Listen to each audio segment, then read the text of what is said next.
All right, everybody, it's time for the next lesson in our measurement unit, which is on temperature and SI, and this should be probably one of the last, if not the last lesson for SI by itself. I believe after this we're going to move on to imperial measurement. Anyway, so we're looking at SI for temperature. In Canada, what we know is we look at using degrees Celsius. And we use a degree, this is the symbol for it. Obviously, if you've been to the United States or anywhere else, somewhere else in the world, they might use a system called Fahrenheit, which is an imperial unit, which is different than ours. So, I mean, if you've ever gone on holidays and someone said to you, how hot is it back home? And you say it's 25 above, maybe that's a fairly nice summer day. They might look at you and go, oh my goodness, that's really, really cold. So obviously there's a big difference between the Celsius scale and the Fahrenheit scale. The best way to measure temperature obviously is with a thermometer. No big deal there, we've all used one of those. Just basically I want you to know the Celsius scale, just remember, it's all kind of based on water, and remember, water is going to freeze at 0 degrees Celsius, and obviously, and I can't draw, but remember that it boils at 100 degrees Celsius. And in between 0, that's going to be 100 equal divisions, okay? But obviously, remember, though, you also can go below 0, and that's where your negative values come in. And that's just going to play a part in some of the calculations that we do.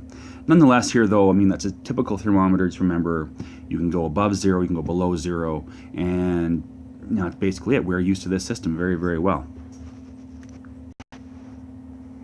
All right, I'm not going to read too much of this. You certainly can when I give you the blank notes, and that's where your questions will be found. Anyway, the modern Celsius scale is very similar. Basically, the freezing point of water is almost exactly 0 degrees Celsius. The boiling point is almost 100 degrees Celsius. Pretty standard stuff of what I just drew up on top of this here. Nothing too significant. There are some just minor calculations you'd have to do at this point. Basically has to do with kind of the differences in temperature. So it says the coldest recorded temperature in Canada is minus 63 degrees Celsius. This was recorded in Yukon. The hottest recorded temperature was 45 degrees Celsius in Saskatchewan.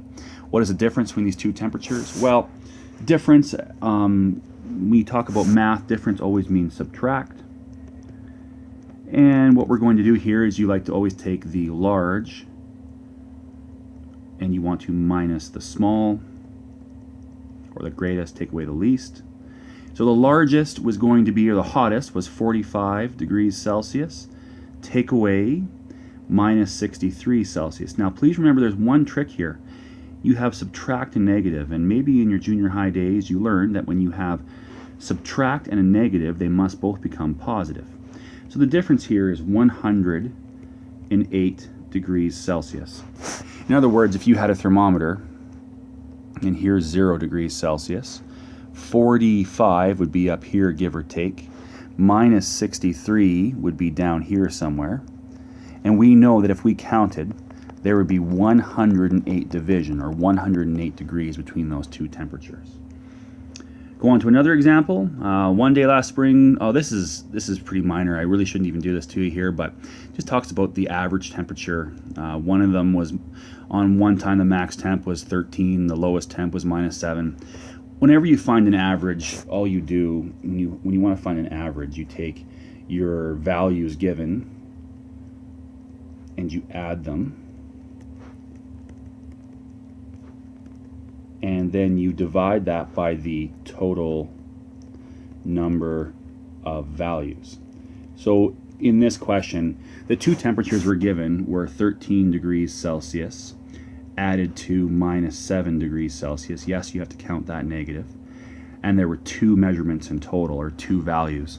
So that's going to give us a pretty straightforward answer. The average temperature is going to be 3 degrees Celsius. As you can see here, everybody, this is a pretty minor concept. We're going to fly through it here pretty quick. There are a few practice questions that I'd like you to try. They're attached to this lesson, so you're going to find that off the blank copy of this lesson, and there are answers included. Please give that a try, and we'll move on from there.